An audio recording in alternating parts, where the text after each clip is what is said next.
তুফান সিনেমায় শাকিব খানের এমন অপরিকল্পনীয় পরিবর্তন যেন সহ্য করতেই পারছেন না প্রযোজক ইকবাল।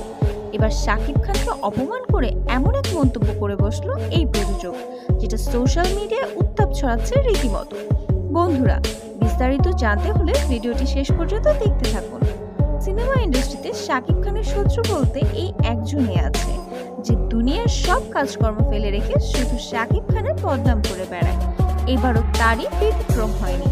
গতকাল এক সাংবাদিককে দেওয়া সাক্ষাৎকারে প্রযোজক ইকবাল জানায়, শাকিব খান কোনো সুপারস্টার না, সে অভিনয় জানে না।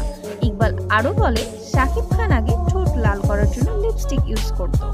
ইকবাল আরো কথা বাড়িয়ে বলে, শাকিব খানের অনেক নোংরামি আমি দেখেছি, তার মাঝে সুপারস্টার হওয়ার কোনো গুণ আমি দেখতে পাইনি। তাছাড়াও শাকিব খানের নামে আরো অনেক অভিযোগ তুলে শাকিব খানের একসময়ের খুব ঘনিষ্ঠ বন্ধু প্রযোজক ইকবাল। আর ইকবালের এমন মন্তব্য যেন কোনোভাবেই সহ্য করতে পারছেন না শাকিব খানের ভক্তরা।